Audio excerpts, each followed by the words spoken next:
Prologue. The man who lost everything. Whoosh splash. You're mine You now. hear it? That is a lagoon. It is never silent. It sighs like an old woman sleeping. It hums like a drum being struck gently. It whispers names when no one is listening. And if you lean too close, if you dare to listen, it may whisper yours. Before I go deeper into this Afri tale, pause with me. If you love stories that feel alive, stories that mix magic with truth, stories you won't hear anywhere else, please subscribe to Afritali Beta. It's free. It helps the storytelling grow, and it means I can keep bringing you these tales week after week. Thank you. There's a man who knows this truth. His name is Kunle. Once, Kunle was a prince of the city. At 20, he had the kind of wealth older men envied. Cars that roared, pockets that jingled, clothes that shone, a smile that drew crowds.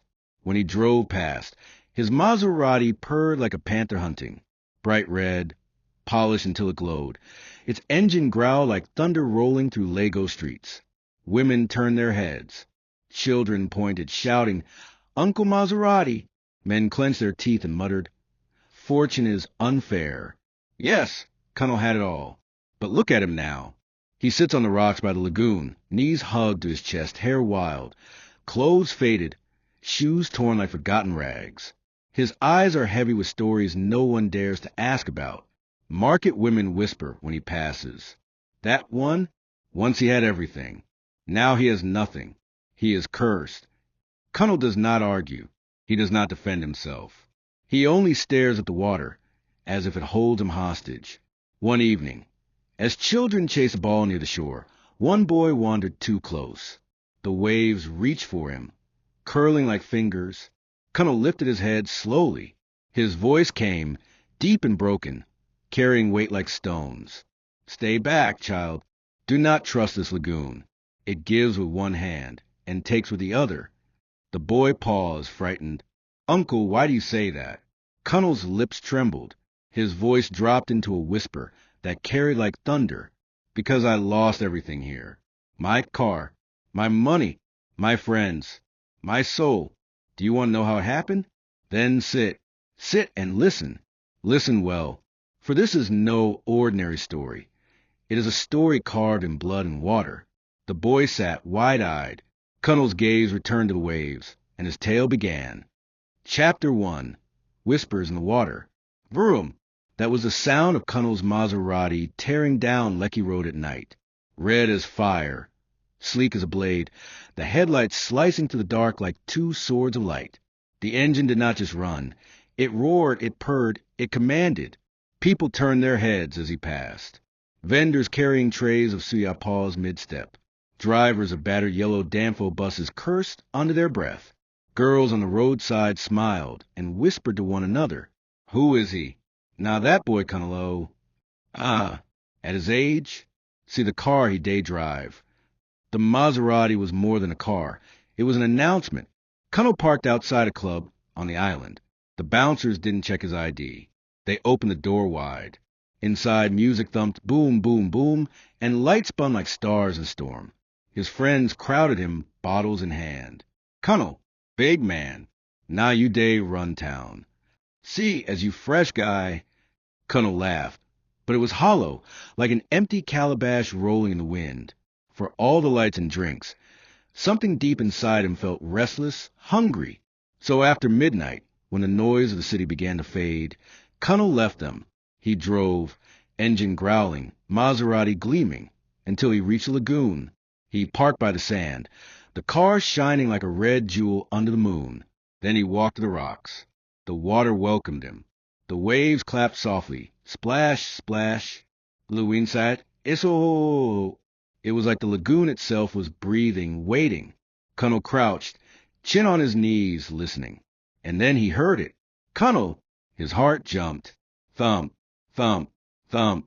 He looked around, but no one was near. The road behind him was silent, the city far away. "Come closer, Kunle." The voice was not human. It was soft, silky, sliding into his ears like the sound of a flute hidden deep in water. The moonlight stretched across the waves, long and silver, like a path carved for him alone. Kunle leaned forward, eyes wide. His breath came fast. Then, splash, the lagoon burst open, and she rose. First her hair, black as midnight, floating in strands that glistened like wet silk. Then her face, smooth, glowing, carved with beauty no sculptor could copy. Her eyes, deep, endless, bottomless, swallowed him whole. Then her tail. Ah, her tail, shimmered green and silver, scales flashing like 1,000 coins spilled from a broken pot, each one catching the moonlight. Kunle stumbled back, voice trembling. Mommy Wada? The mermaid smiled. Her teeth shone white as cowrie shells. Kunle, she said, and the sound of his name from her lips was sweeter than any song. Kunle's chest pounded like battered drums at a wedding. Dum-dum, dum-dum, dum-dum. His breath came in short bursts. He wanted to run, but his legs refused to move. The mermaid floated before him, half in the water, half out, glowing like something carved from moonlight itself. She tilted her head, eyes glimmering. How do you know my name? Kunle stammered, his voice cracking like a boy caught in a lie. Her laugh was soft, smooth, sliding into his ears like palm wine down a dry throat. I have been watching you, Kunle. Night after night you come here, staring at my waters. You do not belong to them. She gestured toward the city lights in the distance, faint and trembling. You belong to me. Kunle swallowed hard. His lips trembled. His knees shook. He wanted to say no, it is not true, but the words died in his throat. Then her hand rose slowly from the water, and in her palm glowed an apple. Not the small green one sold at traffic lights, not the bruised red ones his uncle sold in the market. This apple was round and golden, glowing faintly, as though someone had trapped the moon and forced it into fruit. Take it, she whispered. Her voice was silk, soft but sharp enough to cut. Taste, and you will see the truth of the world. The apple pulsed faintly, like a heart beating in her hand. With every pulse, its glow spread across the water, lighting her face, her tail, her hair. Kunle's nostrils flared. The smell wrapped around him, sweet like honey, sharp like fresh pineapple, warm like roasted corn on a cool night. His stomach growled loud, gruel, a betrayal she did not miss. You are hungry, aren't you? She teased, her smile sly. Kunle shook his head weakly. No, I should not. His grandmother's voice rang in his ears. Never take food from spirits. If you eat, you are theirs forever. But the mermaid swam closer. Water trailed down her shoulders like beads of glass. Her hair floated around her like a crown of night. She leaned in until he could see the faint glow of her pupils, until he could smell the salt on her skin. Do not fear me, she murmured. Have I not called you by name? Ishozu. And then, before he could protest, she pressed her lips to his. Kunle froze. His whole body stiffened. The kiss was cold at first, like dipping his face in a basin of fresh well water.